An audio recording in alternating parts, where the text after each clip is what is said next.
ਜਿਹੜੇ ਸਰਦਾਰ ਰਵੀ ਸਿੰਘ ਜੀ ਆ ਉਹਨਾਂ ਲਈ ਵੀ ਉਹ ਅੱਤਵਾਦੀ ਆ, ਆਤੰਕਵਾਦੀ ਆ ਜਿਵੇਂ ਇਹ ਕਹਿੰਦੇ ਆ। ਇਹ ਤਾਂ ਉਸ ਗੁਰੂ ਮਹਾਰਾਜ ਦੇ ਫਲਸਫੇ ਤੇ ਚੱਲਣ ਵਾਲੀ ਫੌਜ ਆ, ਜਿਹੜੀ ਫੌਜ ਜਿੱਥੇ ਜ਼ਬਰ ਤੇ ਜ਼ੁਲਮ ਹੁੰਦਾ, ਕਿਸੇ ਵੀ ਸੂਰਤ 'ਚ ਹੁੰਦਾ, ਉੱਥੇ ਜਾ ਕੇ ਖੜੀ ਹੋ ਜਾਂਦੀ ਆ ਤੇ ਸੇਵਾ ਕਰਦੀ ਆ। ਜਿਵੇਂ ਖਾਲਸਾ ਏਡ ਨੇ ਜੋ ਰੋਲ ਨਿਭਾਇਆ ਉੱਥੇ, ਉਹਨਾਂ ਦਾ ਦੇਣ ਹੀ ਨਹੀਂ ਦਿੱਤਾ ਜਾ ਸਕਦਾ। ਜੇ ਮੋਰਚਾ ਉਹ ਸਕਸੈਸਫੁਲ ਰਿਹਾ ਇਨ ਟਰਮਸ ਆਫ ਵੀ ਆਪਾਂ ਲੋਕਾਂ ਨੂੰ ਜਗਾਇਆ, ਤਾਂ ਉਹਦੇ 'ਚ ਖਾਲਸਾ ਏਡ ਦਾ ਬਹੁਤ ਵੱਡਾ ਯੋਗਦਾਨ ਆ। ਖਾਲਸਾ ਏਡ ਨੇ ਇਹ ਨਹੀਂ ਦੇਖਣਾ ਵੀ ਸਾਡਾ ਦੋਸਤ ਆ ਕਿ ਦੁਸ਼ਮਣ ਆ। ਇਹਨਾਂ ਲਈ ਤਾਂ ਉਹ ਜਿਹੜੇ ਤੁਹਾਡੀਆਂ ਪਮਾਨੇ ਆ ਦੋਸਤੀ ਤੇ ਦੁਸ਼ਮਣਾਂ ਦੇ, ਉਹ ਤਾਂ ਇੱਥੇ ਕੰਮ ਹੀ ਨਹੀਂ ਕਰਦੇ। ਸਤਿ ਸ਼੍ਰੀ ਅਕਾਲ ਜੀ, ਵਾਹਿਗੁਰੂ ਜੀ ਕਾ ਖਾਲਸਾ, ਵਾਹਿਗੁਰੂ ਜੀ ਕੀ ਫਤਿਹ। ਅੱਜ ਆਪਾਂ ਜਿਹੜੀ ਗੱਲ ਕਰਨੀ ਆ ਉਹ ਬੇਹੱਦ ਜ਼ਰੂਰੀ ਆ। ਇਸ ਖਾਤਰ ਜ਼ਰੂਰੀ ਆ ਵੀ ਨੈਸ਼ਨਲ ਮੀਡੀਆ ਤੋਂ, ਸਪੈਸ਼ਲੀ ਨਿਊਜ਼ ਤੋਂ ਇਹ ਵਾਰ-ਵਾਰ ਸਟੇਟਮੈਂਟਸ ਆਈ ਖਾਲਸਾ ਏਡ ਲਈ ਤੇ ਜਿਹੜੇ ਸਰਦਾਰ ਰਵੀ ਸਿੰਘ ਜੀ ਆ ਉਹਨਾਂ ਲਈ ਵੀ ਉਹ ਅੱਤਵਾਦੀ ਆ, ਆਤੰਕਵਾਦੀ ਆ ਜਿਵੇਂ ਇਹ ਕਹਿੰਦੇ ਆ। ਮੇਰਾ ਵਾਹ ਇਸ ਬਾਰੇ ਗੱਲ ਕਰਾਂਗੇ ਆਪਾਂ। ਪਹਿਲਾਂ ਤਾਂ ਮੇਰਾ ਵਾਹ ਖਾਲਸਾ ਏਡ ਨਾਲ ਪਹਿਲੀ ਵਾਰੀ ਉਦੋਂ ਸ਼ੁਰੂ ਹੋਇਆ ਜਦੋਂ ਆਪਾਂ ਸ਼ੰਭੂ ਮੋਰਚਾ ਲਾਇਆ ਸੀ। ਪਹਿਲਾਂ ਸ਼ੰਭੂ ਮੋਰਚੇ 'ਚ ਪਹਿਲੇ ਦਿਨ ਜਿੱਦਾਂ ਕਾਲ ਦਿੱਤੀ ਸੀ 25 ਕਿ 26 ਤਰੀਕ ਨੂੰ, ਸਪਟੈਂਬਰ ਸੀ ਉਦੋਂ, ਹਨਾ, ਉਦੋਂ ਹੀ ਖਾਲਸਾ ਏਡ ਨੇ ਆ ਕੇ ਉੱਥੇ ਲੰਗਰ ਲਾਇਆ। ਤੇ ਜਿਸ ਤਰ੍ਹਾਂ ਉਹਨਾਂ ਨੇ ਸੇਵਾ ਕੀਤੀ, ਜਦੋਂ ਲੰਗਰ ਲਾਈਦਾ ਤੇ ਲੰਗਰ 'ਚ ਖਾਣਾ ਪੀਣਾ, ਮੈਡੀਕਲ ਫੈਸਿਲਿਟੀਜ਼, ਇਹ ਸਾਰੀਆਂ ਚੀਜ਼ਾਂ ਜਿਸ ਤਰ੍ਹਾਂ ਉਹਨਾਂ ਨੇ ਸੇਵਾ ਕੀਤੀ। ਫਿਰ ਅਗਲੇ ਅਕਤੂਬਰ ਦੇ 4 ਨੂੰ ਆਪਾਂ ਫਿਰ ਕਾਲ ਦਿੱਤੀ ਉੱਥੇ, ਉਦੋਂ ਵੀ ਖਾਲਸਾ ਏਡ ਨੇ ਲੰਗਰ ਲਾਇਆ ਤੇ ਉਹ ਪੱਕਾ ਮੋਰਚਾ ਗੱਡਤਾ ਆਪਾਂ। ਉਸ ਤੋਂ ਬਾਅਦ ਹੁਣ ਮੋਰਚੇ ਦਾ ਜਿਹੜਾ ਅਨਾਉਂਸਮੈਂਟ ਆ, ਮੋਰਚਾ ਲਾਉਣ ਦਾ ਐਲਾਨ ਆ, ਉਹ ਤਾਂ ਮੈਂ ਕਰਤਾ, ਪਰ ਔਰ ਸਾਰਿਆਂ ਨੂੰ ਦਿਖਦਾ ਵੀ ਇਹੀ ਹੁੰਦਾ ਵੀ ਦੀਪ ਸਿੱਧੂ ਨੇ ਮੋਰਚਾ ਲਾ ਲਿਆ ਸ਼ੰਭੂ। ਪਰ ਜਿਹੜੀ ਪਿੱਛੇ ਟੀਮ ਕੰਮ ਕਰਦੀ ਆ, ਜਾਂ ਜਿਵੇਂ ਖਾਲਸਾ ਏਡ ਨੇ ਜੋ ਰੋਲ ਨਿਭਾਇਆ ਉੱਥੇ, ਉਹਨਾਂ ਦਾ ਦੇਣ ਹੀ ਨਹੀਂ ਦਿੱਤਾ ਜਾ ਸਕਦਾ। ਮੇਰਾ ਤਾਂ ਵਾਹ ਪਿਆ। ਉਹ ਸਿਆਣੇ ਕਹਿੰਦੇ ਹੁੰਦੇ ਆ, ਜਾਂ ਤਾਂ ਵਾਹ ਪਈ ਜਾਣੀ ਹੈ ਜਾਂ ਰਾਹ ਪਈ ਜਾਣੀ ਹੈ। ਜੇ ਮੋਰਚਾ ਉਹ ਸਕਸੈਸਫੁਲ ਰਿਹਾ ਇਨ ਟਰਮਸ ਆਫ ਵੀ ਆਪਾਂ ਲੋਕਾਂ ਨੂੰ ਜਗਾਇਆ, ਤਾਂ ਉਹਦੇ 'ਚ ਖਾਲਸਾ ਏਡ ਦਾ ਬਹੁਤ ਵੱਡਾ ਯੋਗਦਾਨ ਆ। ਉਹਦੇ 'ਚ ਅਮਰਦੀਪ ਬਾਈ ਦਾ ਤੇ ਆਪਣੇ ਸਰਦਾਰ ਰਵੀ ਸਿੰਘ ਦਾ, ਇਹਨਾਂ ਦੋਨਾਂ ਬੰਦਿਆਂ ਦਾ ਬਹੁਤ ਵੱਡਾ ਯੋਗਦਾਨ ਆ। ਇਹਨਾਂ ਦੀ ਟੀਮ ਦਾ ਬਹੁਤ ਵੱਡਾ ਯੋਗਦਾਨ ਆ। ਜੋ ਇਹਨਾਂ ਦੀ ਟੀਮ ਜਿਵੇਂ ਕੰਮ ਕਰਦੀ ਆ, ਇਹ ਭਾਈ ਕਨ੍ਹਈਆ ਜੀ ਦੇ ਵਾਰਸ ਆ। ਉਹਨਾਂ ਤੋਂ ਜਿਹੜੀ ਥਾਪੜਾ ਸ੍ਰੀ ਗੁਰੂ ਗੋਬਿੰਦ ਸਿੰਘ ਜੀ ਤੋਂ ਮਿਲਿਆ ਹੋਇਆ, ਜਾਂ ਇਹ ਕਹਿ ਲਓ ਵੀ ਜਿਹੜਾ ਆਪਣਾ ਗੁਰੂ ਨਾਨਕ ਸਾਹਿਬ ਦਾ ਫਲਸਫਾ, ਸਿੱਖ ਫਲਸਫਾ, ਉਹਨੂੰ ਅੱਗੇ ਜੇ ਇੰਟਰਨੈਸ਼ਨਲ ਲੈਵਲ ਤੇ ਜਦੋਂ ਕਿਸੇ ਨੇ ਵਧਾਇਆ ਤਾਂ ਉਹ ਖਾਲਸਾ ਏਡ ਆ। ਹੁਣ ਖਾਲਸਾ ਏਡ ਨੂੰ ਜੇ ਤੁਸੀਂ ਆਤੰਕਵਾਦੀ ਕਹਿ ਕੇ, ਜਾਂ ਉਹਨਾਂ ਦੇ ਜਿਹੜੇ ਮੁਖੀ ਆ, ਜਾਂ ਉਹਨਾਂ ਦੇ ਜਿਹੜੇ ਲੀਡਰ ਆ, ਜਾਂ ਉਹਨਾਂ ਦੇ ਉਹ ਸ਼ਖਸੀਅਤਾਂ ਜਿਹੜੀਆਂ ਫੇਸ ਆ ਖਾਲਸਾ ਏਡ ਦੀਆਂ, ਉਹਨਾਂ ਨੂੰ ਤੁਸੀਂ ਆਤੰਕਵਾਦੀ ਕਹੋਗੇ, ਤੁਹਾਨੂੰ ਸ਼ਰਮ ਆਉਣੀ ਚਾਹੀਦੀ ਆ। ਮੈਂ ਇੱਕ ਇੰਗਲਿਸ਼ 'ਚ ਵੀ ਇਸ ਕਰਕੇ ਲਾਈਵ ਕਰੂੰਗਾ। ਸ਼ਰਮ ਇਸ ਖਾਤਰ ਆਉਣੀ ਚਾਹੀਦੀ ਆ, ਜਦੋਂ ਕਿਤੇ ਸੋਕਾ ਪੈਂਦਾ, ਜਿਹਨੂੰ ਡਰਾਊਟ ਕਹਿੰਦੇ ਆਪਾਂ, ਉੱਥੇ ਖਾਲਸਾ ਏਡ ਜਾਂਦੀ ਆ। ਜਦੋਂ ਕਿਤੇ ਹੜ੍ਹ ਆਉਂਦੇ ਆ, ਉੱਥੇ ਖਾਲਸਾ ਏਡ ਜਾਂਦੀ ਆ। ਜੇ ਗੁਜਰਾਤ 'ਚ ਦੰਗੇ ਹੁੰਦੇ ਆ ਤਾਂ ਉੱਥੇ ਖਾਲਸਾ ਏਡ ਜਾਂਦੀ ਆ। ਜਦੋਂ ਕਿਤੇ ਸੰਘਰਸ਼ੀ ਧਿਰਾਂ ਕੋਈ ਆਪਦੇ ਹੱਕਾਂ ਖਾਤਰ ਲੜਦੀਆਂ, ਇਰਰਿਸਪੈਕਟਿਵ ਆਫ, ਇਹ ਦੇਖਦੇ ਨਹੀਂ, ਜਦੋਂ ਸੰਘਰਸ਼ੀ ਧਿਰਾਂ ਆਪਦੇ ਹੱਕਾਂ ਖਾਤਰ ਲੜਦੀਆਂ, ਉਦੋਂ ਖਾਲਸਾ ਏਡ ਜਾ ਕੇ ਖੜੇ ਹੋ ਜਾਂਦੀ ਆ। ਖਾਲਸਾ ਏਡ ਨੇ ਇਹ ਨਹੀਂ ਦੇਖਣਾ ਵੀ ਸਾਡਾ ਦੋਸਤ ਆ ਕਿ ਦੁਸ਼ਮਣ ਆ। ਇਹਨਾਂ ਲਈ ਤਾਂ ਉਹ ਜਿਹੜੇ ਤੁਹਾਡੀਆਂ ਪਮਾਨੇ ਆ ਦੋਸਤੀ ਤੇ ਦੁਸ਼ਮਣਾਂ ਦੇ, ਉਹ ਤਾਂ ਇੱਥੇ ਕੰਮ ਹੀ ਨਹੀਂ ਕਰਦੇ। ਇਹ ਤਾਂ ਅਕਾਲ ਪੁਰਖ ਦੀ ਫੌਜ ਆ। ਇਹ ਤਾਂ ਉਸ ਗੁਰੂ ਮਹਾਰਾਜ ਦੇ ਫਲਸਫੇ ਤੇ ਚੱਲਣ ਵਾਲੀ ਫੌਜ ਆ, ਜਿਹੜੀ ਫੌਜ ਜਿੱਥੇ ਜ਼ਬਰ ਤੇ ਜ਼ੁਲਮ ਹੁੰਦਾ, ਕਿਸੇ ਵੀ ਸੂਰਤ 'ਚ ਹੁੰਦਾ, ਉੱਥੇ ਜਾ ਕੇ ਖੜੀ ਹੋ ਜਾਂਦੀ ਆ ਤੇ ਸੇਵਾ ਕਰਦੀ ਆ। ਹੁਣ ਮੈਂ ਸਰਦਾਰ ਰਵੀ ਸਿੰਘ ਜੀ ਨੂੰ ਇੱਕ ਗੱਲ ਕਹਿਣੀ ਚਾਹਣਾ ਵੀ ਰਵੀ ਬਾਈ ਜੀ, ਜਦੋਂ ਤੱਕ ਤੁਸੀਂ ਲੰਗਰ ਲਾਓਗੇ ਗੁਜਰਾਤ ਜਾ ਕੇ, ਜਦੋਂ ਤੱਕ ਤੁਸੀਂ ਲੰਗਰ ਲਾਓਗੇ ਜਿੱਥੇ ਕਿਤੇ ਹੜ੍ਹ ਆ ਜਾਂਦੇ ਆ, ਜਿੱਥੇ ਕਿਤੇ ਸੋਕਾ ਪੈ ਜਾਂਦਾ, ਜਿੱਥੇ ਕਿਤੇ ਕੋਈ ਹੋਰ ਅਰਥਕੁਏਕ ਆ ਜਾਂਦਾ, ਹਨਾ, ਉੱਥੇ ਜਾ ਕੇ ਜੇ ਤੁਸੀਂ ਲੰਗਰ ਲਾਓਗੇ ਤਾਂ ਤੁਹਾਨੂੰ ਅਵਾਰਡ ਵੀ ਦਿੱਤੇ ਜਾਣਗੇ ਤੇ ਤੁਹਾਨੂੰ ਪ੍ਰਾਈਮ ਟਾਈਮ ਤੇ ਬਿਠਾ ਕੇ ਗੱਲਾਂ ਵੀ ਕੀਤੀਆਂ ਜਾਣਗੀਆਂ ਤੁਹਾਡੇ ਨਾਲ ਤੇ ਤੁਹਾਨੂੰ ਸਰਾਹਿਆ ਜਾਊਗਾ। ਪਰ ਜਦੋਂ ਤੁਸੀਂ ਲੰਗਰ ਜਾਂ ਸੇਵਾ ਉੱਥੇ ਨਿਭਾਓਗੇ ਜਿੱਥੇ ਕੋਈ ਸੰਘਰਸ਼ੀ ਧਿਰ ਆਪਦੇ ਹੱਕ ਲੈਣ ਲਈ ਲੜ ਰਹੀ ਆ, ਤੇ ਉੱਥੇ ਤੁਹਾਨੂੰ ਇਹੋ ਜਿਹੇ ਖਿਤਾਬ ਹੀ ਦਿੰਦੇ ਆ। ਫਿਰ ਇਹ ਪ੍ਰਭਾਸ਼ਿਤ ਕਰਦੇ ਆ ਇਸ ਸੰਘਰਸ਼ੀ ਧਿਰ ਨਾਲ। ਜਦੋਂ ਅਸੀਂ ਆਪਦੇ ਹੱਕਾਂ ਦੀ ਲੜਾਈ ਲੜਾਂਗੇ, ਤੇ ਹੱਕਾਂ ਦੀ ਲੜਾਈ ਤਾਂ ਹਮੇਸ਼ਾ ਹੀ ਸਿੱਖਾਂ ਨੇ ਲੜੀ ਆ, ਔਰ ਹੱਕਾਂ ਦੀ ਲੜਾਈ ਜਦੋਂ ਅਸੀਂ ਲੜਾਂਗੇ ਉਸ ਵੇਲੇ ਉਸ ਹੱਕ ਦੀ ਲੜਾਈ 'ਚ ਜੇ ਤੁਸੀਂ ਜਾ ਕੇ ਆਪਦੀ ਸ਼ਮੂਲੀਅਤ ਪਾਓਗੇ ਤਾਂ ਤੁਹਾਨੂੰ ਫਿਰ ਪ੍ਰਭਾਸ਼ਿਤ ਇਹ ਕਰਨਗੇ, ਤੁਹਾਨੂੰ ਸਰਕਾਰਾਂ ਪ੍ਰਭਾਸ਼ਿਤ ਕਰਨ ਲੱਗ ਜਾਂਦੀਆਂ। ਤੇ ਇਹਨਾਂ ਦਾ ਜਿਹੜਾ media, so called media channels ਆ, ਉਹ ਉਸ ਪ੍ਰੋਪੇਗੈਂਡਾ ਨੂੰ ਐਡਵਾਂਸ ਕਰਦੇ ਆ। ਇਹ ਤਰਾਸਦੀ ਆ। ਇਹ ਦੇਖ ਲਓ, ਸਾਨੂੰ ਇਹਨਾਂ ਦੀ ਪਰਿਭਾਸ਼ਾ ਦੀ, ਜਾਂ ਇਹਨਾਂ ਨੇ ਜੋ ਸਾਨੂੰ ਪ੍ਰਭਾਸ਼ਿਤ ਕੀਤਾ, ਜਾਂ ਸਾਨੂੰ ਇਹ ਦੱਸਣਗੇ ਵੀ ਤੁਸੀਂ ਸੇਵਾ ਕਿਵੇਂ ਕਰਨੀ ਆ, ਜਾਂ ਕਿਸ ਮਨੁੱਖਤਾ ਲਈ ਸੇਵਾ ਕਰਨੀ ਆ, ਜਾਂ ਕਿਸ ਵਰਗ ਲਈ ਸੇਵਾ ਕਰਨੀ ਆ, ਕਿਸੇ ਵਰਗ ਦਾ ਸਾਥ ਦੇਣਾ ਜਾਂ ਨਹੀਂ ਦੇਣਾ, ਇਹ ਸਾਨੂੰ ਦੱਸਣਗੇ। ਇਹਨਾਂ ਨੂੰ ਇੱਕ ਗੱਲ ਆਪਾਂ ਦੱਸ ਦਈਏ ਵੀ ਅਸੀਂ ਉਸ ਅਕਾਲ ਪੁਰਖ ਵਾਹਿਗੁਰੂ ਦੇ ਅਧੀਨ ਆ, ਔਰ ਇਹ ਹਮੇਸ਼ਾ ਮੈਂ ਗੱਲ ਕਹਿਣਾ, ਸਾਡੀ ਜਿਹੜੀ ਸੋਵਰਨਿਟੀ ਆ ਉੱਥੇ ਸਾਨੂੰ ਦੱਸਣਾ ਨਹੀਂ ਪੈਂਦਾ। ਅਸੀਂ ਕਿਸੇ ਦੀ ਅਧੀਨਗੀ ਨਹੀਂ ਬੰਨੀ ਅੱਜ ਤੱਕ, ਤੇ ਉੱਥੇ ਸਾਨੂੰ ਦੱਸਣਾ ਨਹੀਂ ਪੈਂਦਾ ਵੀ ਤੁਸੀਂ ਫਲਾਨੀ ਜਗ੍ਹਾ ਜਾ ਕੇ ਖੜ ਜਾਓ ਉਹਨਾਂ ਨਾਲ ਤੇ ਉਹਨਾਂ ਦੀ ਸੇਵਾ ਕਰੋ। ਨਹੀਂ, ਸਾਨੂੰ ਗਾਈਡੈਂਸ ਵੀ ਉਸ ਅਕਾਲ ਪੁਰਖ ਵਾਹਿਗੁਰੂ ਤੋਂ ਮਿਲਦੀ ਆ। ਸੋ ਜੇ ਅੱਜ ਖਾਲਸਾ ਏਡ ਨੂੰ ਤੁਸੀਂ ਤੇ ਸਰਦਾਰ ਰਵੀ ਸਿੰਘ ਨੂੰ ਆਤੰਕਵਾਦੀ ਕਹਿ ਰਹੇ ਹੋ, ਤਾਂ ਅਸੀਂ ਵੀ ਆਤੰਕਵਾਦੀ ਆ। ਅਸੀਂ ਉਹੀ ਆ, ਉਹੀ ਸਾਡੀ ਕੌਮ ਆ, ਉਹੀ ਸਾਡੇ 'ਚ ਚਿਣਗਾਂ, ਉਹੀ ਸਾਡੇ 'ਚ ਗੁੜਤੀਆਂ। ਸਾਡਾ ਜਿਹੜਾ ਪਿਤਾ, ਸਾਡਾ ਪਿਓ ਆ, ਸਾਡਾ ਜਿਹੜਾ ਤੁਸੀਂ ਕਹਿ ਲਓ ਜਿਹੜਾ ਖੂਨ ਆ ਸਾਡੇ ਅੰਦਰ, ਉਹ ਸ਼੍ਰੀ ਗੁਰੂ ਗੋਬਿੰਦ ਸਿੰਘ ਜੀ ਦਾ। ਅਸੀਂ ਅਨੰਦਪੁਰ ਸਾਹਿਬ ਦੇ ਨਿਵਾਸੀ ਆ, ਸਾਡਾ ਪਿਓ ਸ਼੍ਰੀ ਗੁਰੂ ਗੋਬਿੰਦ ਸਿੰਘ ਜੀ ਆ, ਤੇ ਅਸੀਂ ਉਹਨਾਂ ਦੀ ਔਲਾਦਾਂ। ਅਸੀਂ ਆਪਦੇ ਰਹਿਬਰਾਂ ਤੋਂ, ਆਪਦੇ ਗੁਰੂਆਂ ਤੋਂ ਕਦੇ ਮੁਨਕਰ ਨਹੀਂ ਹੋ ਸਕਦੇ। ਸਾਡੇ ਰਹਿਬਰਾਂ ਨੇ, ਸਾਡੇ ਜਿਹੜੇ ਗੁਰੂਆਂ ਨੇ ਸਾਨੂੰ ਜੋ ਫਲਸਫੇ ਦਿੱਤੇ, ਅਸੀਂ ਉਹ ਤੋਂ ਮੁਨਕਰ ਨਹੀਂ ਹੋ ਸਕਦੇ। ਤੁਸੀਂ ਸਾਨੂੰ ਪ੍ਰਭਾਸ਼ਿਤ ਕਰੋਗੇ, ਤੁਸੀਂ ਹੁੰਨੇ ਕੌਣ ਹੋ ਸਾਨੂੰ ਪ੍ਰਭਾਸ਼ਿਤ ਕਰਨ ਵਾਲੇ?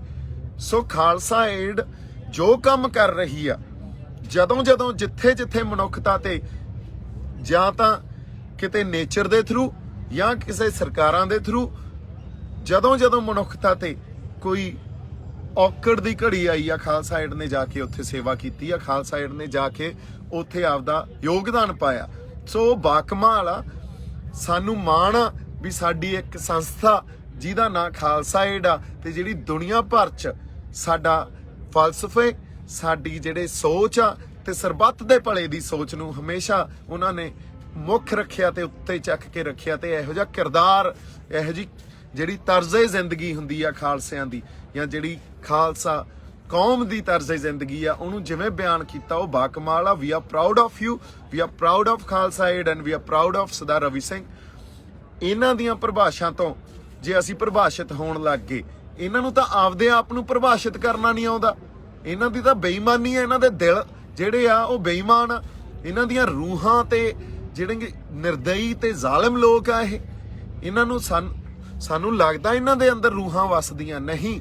ਜੇ ਕਿਤੇ ਉਹ ਰੂਹਾਂ ਵਸਦੀਆਂ ਹੁੰਦੀਆਂ ਜਿਹਦੇ 'ਚ ਹਿਊਮੈਨਿਟੀ ਤੇ ਮਨੁੱਖਤਾ ਜਾਂ ਸਰਬੱਤ ਦੇ ਭਲੇ ਦੀ ਝਲਕ ਹੁੰਦੀ, ਤਾਂ ਫਿਰ ਅੱਜ ਇਹ ਆਲਮ ਨਹੀਂ ਹੋਣਾ ਸੀ। ਅਸੀਂ ਇੱਥੇ ਧਰਨਿਆਂ 'ਚ, ਮੋਰਚਿਆਂ 'ਚ ਬੈਠੇ ਆ। ਜਿਸ ਤਰ੍ਹਾਂ ਇੱਥੇ ਸਾਡੇ ਬਜ਼ੁਰਗ ਸਫ਼ਰ ਕਰ ਰਹੇ ਆ, ਦੇਖੋ ਤੁਸੀਂ ਤਰਾਸਦੀ। ਇੱਕ ਪਾਸੇ ਕਿਸਾਨ ਉਹ ਆ, ਬਜ਼ੁਰਗ ਉਹ ਆ ਜਿਹੜਾ ਆਪਦੇ ਹੱਕ ਮੰਗ ਰਿਹਾ, ਤੇ ਦੂਜੇ ਪਾਸੇ ਜਿਹੜੀ ਫੌਜ ਬੈਠੀ ਆ ਉਹ ਇਹਨਾਂ ਬਜ਼ੁਰਗਾਂ ਦੇ ਹੀ ਬੇਟੇ ਆ। ਸੋ ਆਪਸ 'ਚ ਹੀ ਲੜਾਤਾ। ਤੁਹਾਨੂੰ ਲੱਗਦਾ ਇਹਨਾਂ ਦੀਆਂ ਪਿਓਰ ਸੋਲਸ ਆ?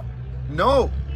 ਸੋ ਅਸੀਂ ਸਾਰੇ ਸਰਦਾਰ ਰਵੀ ਸਿੰਘ ਜੀ ਦੇ ਨਾਲ ਆ, ਅਸੀਂ ਖਾਲਸਾ ਏਡ ਦੇ ਨਾਲ ਆ, ਅਸੀਂ ਹਰ ਉਸ ਸ਼ਖਸ ਦੇ ਨਾਲ ਆ ਜਦੋਂ ਕਿਤੇ ਜ਼ਬਰ ਤੇ ਜ਼ੁਲਮ ਹੁੰਦਾ, ਜੋ ਸ਼ਖਸ, ਜੋ ਰੂਹ ਉੱਥੇ ਜਾ ਕੇ ਮਨੁੱਖਤਾ ਦਾ ਸਾਥ ਦਿੰਦੀ ਆ। ਸੋ ਅਸੀਂ ਮਨੁੱਖਤਾ ਦੇ, ਹਿਊਮੈਨਿਟੀ ਦੇ ਤੇ ਅਕਾਲ ਪੁਰਖ ਦੇ ਪੁਜਾਰੀ ਆ।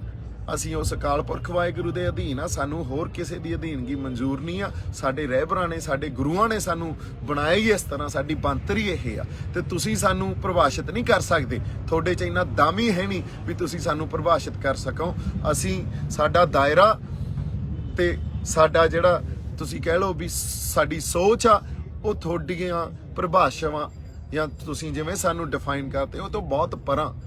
ਸੋ ਇੱਥੇ ਖਾਲਸਾ ਏਡ ਦੀ ਗੱਲ ਆਪਾਂ ਅੱਗੇ ਜਿਹੜੀ ਦੂਜੀ ਗੱਲ ਕਰਨੀ ਆ, ਜਿਸ ਤਰ੍ਹਾਂ ਹਰਿਆਣੇ ਦੇ ਬਜ਼ੁਰਗਾਂ ਨੂੰ ਜੋ ਕਿ ਹੁੱਕਾ ਪੀ ਰਹੇ ਸੀ, ਉਹਨਾਂ ਨੂੰ ਇਹਨਾਂ ਨੇ ਦਮ ਮਾਰੋ ਦਮ ਗੈਂਗ ਡਿਫਾਈਨ ਕੀਤਾ। ਸ਼ਰਮ ਆਉਣੀ ਚਾਹੀਦੀ ਹੈ ਇਹਨਾਂ ਨੂੰ। ਹਰਿਆਣੇ ਦਾ ਇੱਕ ਵੇ ਆਫ ਲਾਈਫ ਆ। 2 ਅਸੀਂ ਜੇ ਪੰਜਾਬ ਦੀ ਗੱਲ ਕਰੀਏ ਤਾਂ ਉੱਥੇ ਟਬੈਕੂ ਆ ਜਿਹੜਾ, ਅਸੀਂ ਉਹਨੂੰ ਚੰਗਾ ਨਹੀਂ ਸਮਝਦੇ, ਪਰ ਫਿਰ ਵੀ ਜੇ ਹੁੱਕਾ ਉਹ ਪੀਂਦੇ ਆ, ਉਹਨਾਂ ਦਾ ਉਹ ਵੇ ਆਫ ਲਾਈਫ ਆ। ਔਰ ਹਰਿਆਣੇ 'ਚ ਤਾਂ ਇੱਕ ਕਹਾਵਤ ਆ ਵੀ ਜੇ ਕਿਸੇ ਨੂੰ ਆਪਦੇ ਕਿਸੇ ਵਰਗ ਚੋਂ ਬਾਹਰ ਕਰਨਾ ਹੋਵੇ, ਉਹ ਕਹਿੰਦੇ ਆ ਵੀ ਇਸ ਬੰਦੇ ਦਾ ਹੁੱਕਾ ਪਾਣੀ ਬੰਦ ਕਰੋ। ਸੋ ਅਗਲਿਆਂ ਦਾ ਵੇ ਆਫ ਲਾਈਫ ਆ। ਔਰ ਅਕਾਲ ਪੁਰਖ ਵਾਹਿਗੁਰੂ ਨੇ ਜਿਸ ਤਰ੍ਹਾਂ, ਜੇ ਅਸੀਂ ਕਹਿੰਦੇ ਆ ਅਕਾਲ ਦੀ ਸਿਆਸਤ ਹੋਣੀ ਚਾਹੀਦੀ ਆ, ਅਕਾਲ ਦਾ ਧਰਮ ਹੋਣਾ ਚਾਹੀਦਾ, ਤੇ ਅਸੀਂ ਦੂਜਿਆਂ ਨੂੰ ਇਹ ਥੋੜੀ ਕਹਾਂਗੇ ਵੀ ਤੁਸੀਂ ਆਪਦੀ ਜ਼ਿੰਦਗੀ ਦੀ ਜਿਹੜੀ ਤਰਜ਼ੇ ਜ਼ਿੰਦਗੀ ਆ ਉਹਨਾਂ ਨੂੰ ਹੀ ਬਦਲ ਦਿਓ। ਨਹੀਂ, ਉਹਨਾਂ ਦੀ ਤਰਜ਼ੇ ਜ਼ਿੰਦਗੀ ਬਦਲੀ ਨਹੀਂ ਜਾਂਦੀ ਹੁੰਦੀ। ਸੋ ਇਸੇ ਕਰਕੇ ਜਿਹੜੀ ਇਹ ਪ੍ਰੋਬਲਮ ਹੋ ਰਹੀ ਆ, ਇਸ ਦੇਸ਼ ਨੂੰ ਇੱਕੋ ਮੰਡੀ, ਇੱਕੋ ਢੰਗ, ਇੱਕੋ ਵਪਾਰ, ਇੱਕ ਤਰ੍ਹਾਂ ਦਾ ਜਿਹੜਾ ਇੱਥੇ ਫਲਸਫਾ, ਇੱਕ ਤਰ੍ਹਾਂ ਦੀ ਕੌਮ ਸਿਰਜਣ ਦੀ, ਇਹ ਬਹੁਤ ਗਲਤ ਆ। ਇਹ ਉਸ ਅਕਾਲ ਪੁਰਖ ਵਾਹਿਗੁਰੂ ਦੇ ਜਾਂ ਉਸ ਨੇਚਰ ਦੇ ਅਸੂਲ ਦੇ ਹੀ ਗਲਤ ਆ, ਅਗੇਂਸਟ ਆ, ਜਿਹੜਾ ਵੰਨ-ਸਵੰਨਤਾ ਨੂੰ ਸੰਭਾਲ ਕੇ ਰੱਖਦਾ, ਜਿਹੜਾ ਕਲਚਰਲ ਡਾਇਵਰਸਿਟੀ ਨੂੰ, ਰਿਲੀਜੀਅਸ ਡਾਇਵਰਸਿਟੀ ਨੂੰ, ਬਾਇਓ ਡਾਇਵਰਸਿਟੀ ਨੂੰ ਸੰਭਾਲ ਕੇ ਰੱਖਣ ਦਾ ਜਜ਼ਬਾ, ਉਸ ਅਕਾਲ ਪੁਰਖ ਵਾਹਿਗੁਰੂ ਨੇ ਜਿਵੇਂ ਇਹ ਸਾਰੇ ਸਿਰਜੇ ਆ, ਜਿਵੇਂ ਕੌਮਾਂ ਸਿਰਜੀਆਂ, ਜਿਸ ਤਰ੍ਹਾਂ ਲੋਕ ਸਿਰਜੇ ਆ, ਜਿਸ ਤਰ੍ਹਾਂ ਧਰਤੀਆਂ ਸਿਰਜੀਆਂ, ਉਸ ਅਕਾਲ ਪੁਰਖ ਵਾਹਿਗੁਰੂ ਦੀ ਰਜ਼ਾ 'ਚ ਸਿਰਜੀਆਂ ਗਈਆਂ। ਤੁਸੀਂ ਕੌਣ ਹੁੰਨੇ ਹੋ ਚੇਂਜ ਕਰਨ ਵਾਲੇ? ਸੋ ਤੁਸੀਂ ਕੌਣ ਹੁੰਨੇ ਹੋ ਦਮ ਮਾਰੋ ਦਮ ਉਹਨਾਂ ਨੂੰ ਇਹ ਕਹਿ ਕੇ ਡਿਫਾਈਨ ਕਰਨ ਵਾਲੇ? ਤੁਸੀਂ ਜੇ ਇੱਕ ਗੱਲ ਤੁਹਾਨੂੰ ਦੱਸ ਦਈਏ, ਜੇ ਪੰਜਾਬ ਅਣਖੀ ਆ ਨਾ, ਤਾਂ ਹਰਿਆਣੇ ਦੇ ਜਾਟ ਵੀ ਅਣਖੀ ਆ। ਸਾਡੇ 'ਚ ਇਹ ਕਾਮਨ ਕਨੈਕਸ਼ਨ ਆ।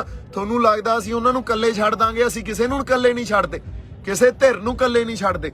ਜਿੱਥੇ ਕਿਤੇ ਧੱਕਾ ਹੁੰਦਾ ਅਸੀਂ ਉਹਦੇ ਵਿਰੁੱਧ ਖੜੇ ਹੋ ਜਾਂਦੇ ਆ। ਸਾਡੇ ਗੁਰੂ ਨਾਨਕ ਸਾਹਿਬ ਨੇ ਇਹੀ ਗੱਲ ਸਾਨੂੰ ਸਿਖਾਈ ਆ। ਗੁਰੂ ਤੇਗ ਬਹਾਦਰ ਸਾਹਿਬ ਦੀ ਸ਼ਹਾਦਤ ਤੁਸੀਂ ਦੇਖੋ, ਅਸੀਂ ਜਨੇਊ ਦੇ ਕਨਸੈਪਟ ਦੇ ਜਿਸ ਤਰ੍ਹਾਂ ਦੀ ਉਹਦੀ ਇੰਟਰਪ੍ਰੀਟੇਸ਼ਨ ਸੀ, ਉਹਦੇ ਹਮੇਸ਼ਾ ਹੀ ਉਹਦੇ ਅਸੀਂ ਤਾਬੇ 'ਚ ਨਹੀਂ ਸੀ, ਉਹਦੇ ਉਸ ਇੰਟਰਪ੍ਰੀਟੇਸ਼ਨ ਨਾਲ ਕਦੇ ਸਹਿਮਤੀ ਨਹੀਂ ਆਪਦੀ ਦਿੱਤੀ। ਪਰ ਹਾਂਜੀ, ਪਰ ਉਸੇ ਜਨੇਊ ਦੀ ਰਾਖੀ ਲਈ ਗੁਰੂ ਤੇਗ ਬਹਾਦਰ ਸਾਹਿਬ ਆਪਦੀ ਸ਼ਹਾਦਤ ਦੇ ਕੇ ਆਉਂਦੇ ਆ। ਇੱਕ ਪਾਸੇ ਗੁਰੂ ਨਾਨਕ ਸਾਹਿਬ ਇਹ ਕਹਿ ਰਹੇ ਆ ਵੀ ਜਨੇਊ ਕਿਹੋ ਜਿਹਾ ਪਾਇਆ ਜਾਣਾ ਚਾਹੀਦਾ, ਜਨੇਊ ਉਹ ਪਾਓ ਜੋ ਜੱਤ ਤੇ ਸੱਚ ਦਾ ਹੋਵੇ, ਜੋ ਜ਼ਿੰਦਗੀ ਭਰ ਨਾ ਲੱਥੇ। ਜਨੇਊ ਦੀ ਜੋ ਪਰਿਭਾਸ਼ਾ ਦਿੱਤੀ ਗੁਰੂ ਨਾਨਕ ਸਾਹਿਬ ਨੇ, ਤੇ ਜੋ ਜਨੇਊ ਪ੍ਰਚਲਿਤ ਧਾਰਾਵਾਂ ਦੇ ਅਕੋਰਡਿੰਗਲੀ ਪਵਾਉਂਦੇ ਸੀ, ਉਹਨੂੰ ਪਹਿਨਣ ਤੋਂ ਮਨਾ ਕਰਤਾ। ਦੂਜੇ ਪਾਸੇ ਗੁਰੂ ਤੇਗ ਬਹਾਦਰ ਸਾਹਿਬ ਜਾ ਕੇ ਉਸੇ ਜਨੇਊ ਦੀ ਰੱਖਿਆ ਲਈ ਆਪਦਾ ਸੀਸ ਭੇਂਟ ਕਰ ਦਿੰਦੇ ਆ। ਸੋ ਤੁਸੀਂ ਤਾਂ ਸਮਝ ਹੀ ਨਹੀਂ ਪਾਓਗੇ ਇਹ ਸਾਰਾ ਜਿਹੜਾ ਇਹ ਸਫ਼ਰ ਆ ਨਾ, ਸਾਡੀ ਤਰਜ਼ੇ ਜ਼ਿੰਦਗੀ ਆ, ਜਾਂ ਜੋ ਸਾਡੇ ਰਹਿਬਰਾਂ ਨੇ, ਗੁਰੂਆਂ ਨੇ ਸਿਖਾਇਆ, ਉਸ ਗੱਲ ਨੂੰ ਤੁਸੀਂ ਸਮਝ ਹੀ ਨਹੀਂ ਸਕਦੇ।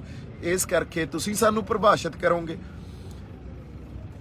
ਅਸੀਂ ਕਿਤੇ ਵੀ ਧੱਕਾ, ਜ਼ਬਰ ਤੇ ਜ਼ੁਲਮ ਹੋ ਰਿਹਾ ਹੋਵੇ, ਉਹ ਬਰਦਾਸ਼ਤ ਨਹੀਂ ਕਰ ਸਕਾਂਗੇ। ਇਹ ਸਾਡੀ ਸਿਰਫ ਕੌਮ ਤੱਕ ਗੱਲ ਡਿਫਾਈਨ ਨਹੀਂ ਰਹਿੰਦੀ, ਇਹ ਗੱਲ ਜਿੱਥੇ ਮਰਜੀ ਦੁਨੀਆ 'ਚ ਜਿਸ ਕਿਸੇ ਵਰਗ ਤੇ, ਜਿਸ ਕਿਸੇ ਕੌਮ ਤੇ ਕੋਈ ਧੱਕਾ ਜਾਂ ਜ਼ੁਲਮ ਹੋ ਰਿਹਾ ਹੋਊਗਾ, ਸਾਡੀ ਕੌਮ ਉੱਥੇ ਜਾ ਕੇ ਖੜ ਜੂਗੀ। ਸਾਡੀ ਕੌਮ ਉਸ ਧਰਮ ਯੁੱਧ ਨੂੰ ਆਪਦਾ ਧਰਮ ਯੁੱਧ ਸਮਝ ਕੇ ਲੜੂਗੀ, ਸੱਚ ਤੇ ਝੂਠ ਦੀ ਲੜਾਈ ਸਮਝ ਕੇ ਉਹ ਲੜਾਈ ਲੜੀ ਜਾਊਗੀ। ਸੋ ਇਹੀ ਸਾਡਾ ਫਲਸਫਾ, ਇਹੀ ਸਾਡਾ ਜਜ਼ਬਾ। ਇਹ ਤੋਂ ਅਸੀਂ ਮੁਨਕਰ ਨਹੀਂ ਹੋ ਸਕਦੇ, ਕਿਉਂਕਿ ਇਹੀ ਸਾਡੇ ਗੁਰੂ ਸਾਹਿਬਾਨਾਂ ਨੇ ਸਾਡੇ ਅੰਦਰ ਇਹ ਚਿਣਗ ਲਾਈ ਹੋਈ ਆ।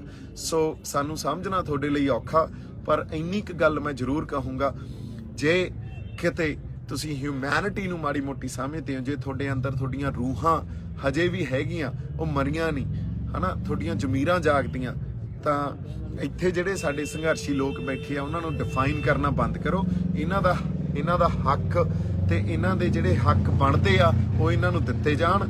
ਤੇ ਇਸ ਸੰਘਰਸ਼ ਨੂੰ ਜਿਸ ਤਰ੍ਹਾਂ ਇਹਨਾਂ ਲੋਕਾਂ ਨੇ ਇੱਕ ਜਾਬਤੇ 'ਚ ਰਹਿ ਕੇ ਸ਼ਾਂਤਮਈ ਢੰਗ ਨਾਲ ਜੋ ਜਜ਼ਬਾ ਦਿਖਾਇਆ, ਉਹ ਬਾਕਮਾਲ ਆ। ਸਾਡੀ ਸੰਗਤ ਤੇ ਸਾਡੇ ਲੋਕਾਂ ਦਾ ਉਸ ਜਜ਼ਬੇ ਨੂੰ ਮੈਂ ਸਲਾਮ ਕਰਦਾ। ਤੇ ਅਕਾਲ ਪੁਰਖ ਵਾਹਿਗੁਰੂ ਦੇ ਉਸ ਅਕਾਲ ਪੁਰਖ ਵਾਹਿਗੁਰੂ ਦੀ ਅਗਵਾਈ 'ਚ ਅਸੀਂ ਇਹ ਸੰਘਰਸ਼ ਲੜ ਰਹੇ ਹਾਂ।